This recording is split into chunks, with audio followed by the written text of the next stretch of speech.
Class is now in session. I'm Professor Hockey, and today we'll be discussing Game 42 of the regular season between the San Jose Sharks and the Anaheim Ducks, in which the Sharks have lost 4-1. So they cap off this 5-game homestand against the two other California teams, the two teams that are below the Sharks in the division.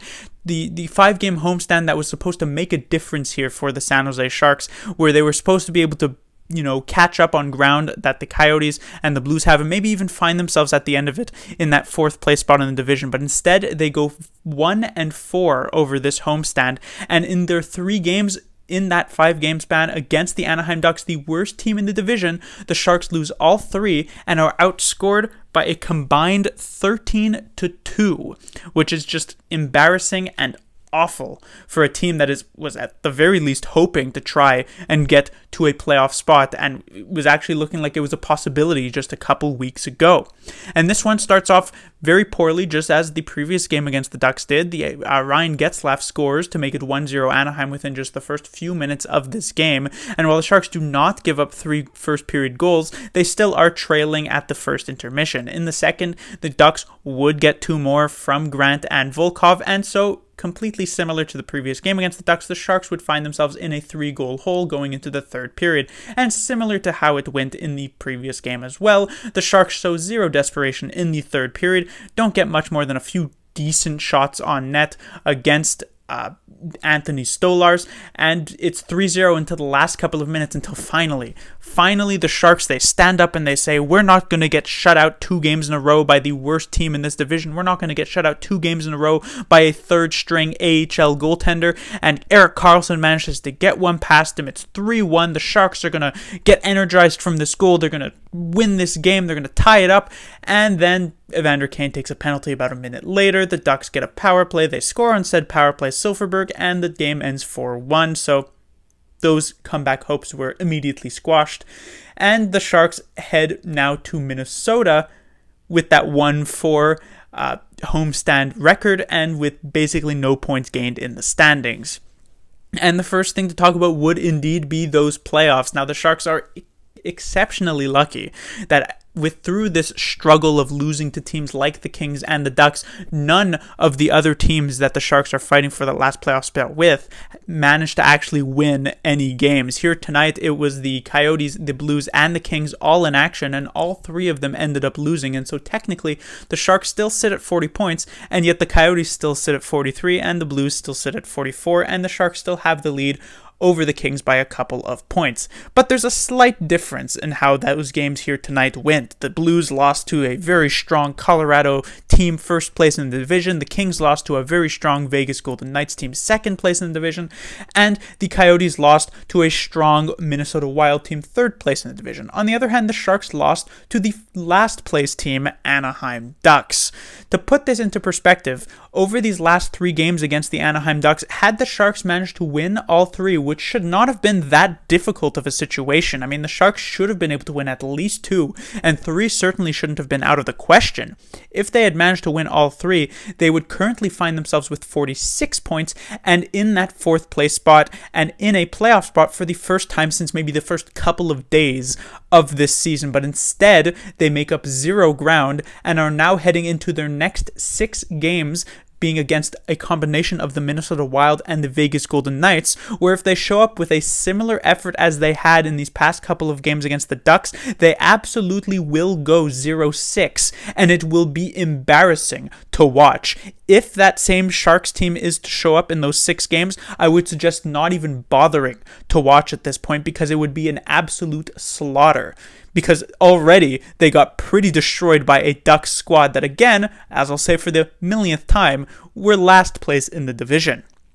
Next, I'll be talking about Koshinash as he gets his first start as a goaltender in the NHL. I didn't necessarily agree with this choice. I really thought Jones should be given the shot here, just because this was a very important game. These are 2 points that should have been, readily available for the Sharks compared to the following games against the Wild and the Golden Knights, where Koshinash starts, or if he doesn't start, doesn't necessarily matter, because the Sharks are going to have a difficult time of really competing in those games. But instead, Koshinash is giving the start, and it doesn't really end up mattering. Koshinash looks okay in this game. It's certainly not too bad. Yes, he lets in 4 goals, so it wasn't fantastic from him, but I wouldn't say necessarily looked too bad on any of on those goals. They were all pretty difficult saves, though I will say there were at times where I was a bit nervous with him in net. He gave me kind of anti-Niemi vibes. He made himself a bit too small in the net for my liking. He was kind of off of his angle a couple of times, and so just in general, it wasn't a fantastic game from him, but he certainly wasn't the reason the Sharks lost this game. And I should also say that even if Jones had gotten the start here tonight, the Sharks almost certainly lose this one anyway, unless he heroically wins the game 1-0 for the San Jose Sharks, which was obviously extremely unlikely for it to happen. Coming up to the game on Friday, I assume Jones will likely get the start in that one, though the game the next day on Saturday, it's technically possible we see Koshinash again, unless the Sharks are really going to push for that playoff spot, and so at that point Jones definitely could get the back-to-back as well, and maybe that is the reason why Koshinash actually got the start here tonight, because Booner was planning on that being the case. Next, I'll talk about Miloš, and before I get into Miloš, you may be wondering that besides Karlsson here, why am I not talking about any of the other players for the San Jose Sharks? Because there's certainly not a lack of players to talk about negatively after this game, but the problem is that besides Karlsson, who I thought did kind of stick out like a sore thumb, all of these players were just generally bad for the Sharks. And so I could list off all of the players here. Couture had a bad game, Hertl had a bad game, Kane had a bad game, Meyer had a bad game. All of these players with a bad game. But where does that get us? Right? It's just the Sharks just in general were awful here tonight. There is not really much more to say about that. And so I'll talk about Miloš here because this is at the very least an interesting point moving forward for the following game that the Sharks do play. Miloš is the replacement for Christian Jaros after his disastrous game in the previous one against the Anaheim Ducks. Coming in as the 6th defenseman, he plays about 7.5 minutes, so very, very sheltered minutes. Booner clearly not with a lot of faith in him. And basically the main thing that we learned from this game is that the Sharks absolutely need Marc-Edouard Vlasic back into the lineup if they want any sort of chance of competing, because right now the Sharks are essentially running with 5 defensemen, which is not a great look, especially in such a tight, condensed regular season schedule at this point. Miloš didn't look terrible when he was on the ice, but it's very clear that there's zero trust in him to work well in that area. So will Vlasic return? We do not exactly know the extent of his injury. I know when it happened, it was expected not to necessarily be day-to-day, but maybe to be a bit more week-to-week. And so it's possible now that Vlasic could be returning soon, but it's also technically possible that he's still a few games away, and that could be really bad for the Sharks, as we've already seen it be quite bad for them anyway. Who else is quite surprised that Vlasic seemed to be the tape holding this team together and this defensive core together?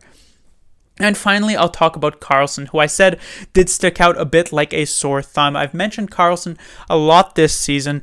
He's had a very, very much of a roller coaster type of year. At the start of the season, he looked awful. Just every single choice he seemed to be making was the incorrect one. And then he got injured, sat out a couple of games, came back and looked significantly better. At the time, I was using a metric where I was evaluating him based on his contract, where I said, was he playing up to an $11.5 million level? And I would said at his highest point, he probably got to close to maybe $11 million. Yeah, he was very close to actually matching up in that contract. That's how good he looked at times. But as of late, and especially here tonight, he was maybe looking closer to 3 or 4. He was the only Shark player to get a goal onto Stolarz over these past couple of games, so I guess that's a positive, but it seemed as though a lot of the choices he was making this game were just kind of not good at all. And I think the play that really exemplifies Karlsson's game here tonight was there was about 6 minutes left in the third period. Karlsson with speed coming out of the defensive zone. Maybe he's going to make a play happen, and then he falls in the neutral zone just completely by his own volition, and the puck goes the other way for the Anaheim Ducks. Just a rough night for Erik Karlsson. We saw in this first goal, he tries to go for a pass to Dylan Gambrell, who is getting out-muscled. Obviously it's not just solely Erik Karlsson's fault. He's getting out-muscled by Max Jones on that one, so the puck goes to Troy Terry, who makes the pass. It goes through Ferraro, and it comes to Getzlaf, who out-muscles Ryan Donato for the goal. We saw again on the Volkov goal another mistake from Erik Karlsson, and so just in general a pretty rough rough night for him. But as I said, also just a rough night in general for the Sharks as a whole. But that will do it for this review. The Sharks will be back in action on Friday against the Minnesota Wild. And as I said, if the Sharks show up with a similar effort as they had tonight against that Wild team, they'll probably lose something like 8-0. It would not really surprise me at all. And so the Sharks are absolutely going to need to get back to what was working just a couple of weeks ago when they were a team that beat the Wild 2 games in a row. But if that can't happen, the Sharks, not only are they going to lose these next few games, but we should be planning for a draft lottery spot instead of a potential playoff spot. Class dismissed.